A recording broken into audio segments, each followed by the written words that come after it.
ওই যে বলে না, উঠলো বাড়িতে কটক যায়, আমাদের পুরো সেম অবস্থা।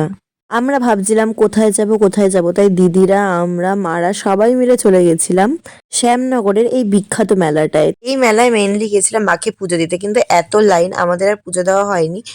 দেখো কি সুন্দর এই বাঘগুলো, দেখে যেন মনে হচ্ছিল কাছের ভিতরে সত্যিকারের বাঘ বসে রয়েছে।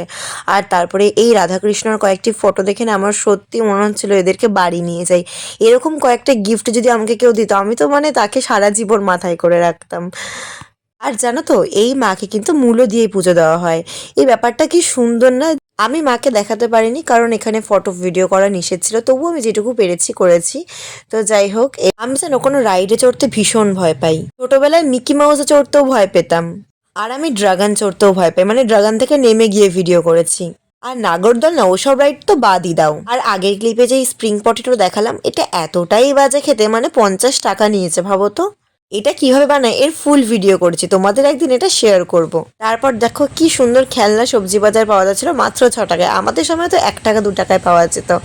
তো যাই হোক, তারপরে এই আলুর চপ ফুচকা খেয়ে ট্রেন ধরে বাড়ি চলে আসলাম। আসলে মা দিদি সবাই উঠেছিল আর একটা কম্পার্টমেন্টে, আর আমি আর ভাগ্নি উঠেছিলাম একটা কম্পার্টমেন্ট যেটা পুরোটাই ফাঁকা ছিল, মানে আমরা জাস্ট শুয়ে বসে কাটিয়ে এসেছি। তো তারপরে আমি একটুখানি গেছিলাম হাওয়া খেতে, ও সেটারও ভিডিও করে নিয়েছে। তো যাই হোক, মেলা মেলা থেকে বুগারি কানেরটা কিনেছি 30 টাকা দিয়ে, আর এটা কিনেছি, এটা হেয়ার স্টাইলের ভিডিও কিন্তু আমি খুব জলদি শেয়ার করবো। Bye bye.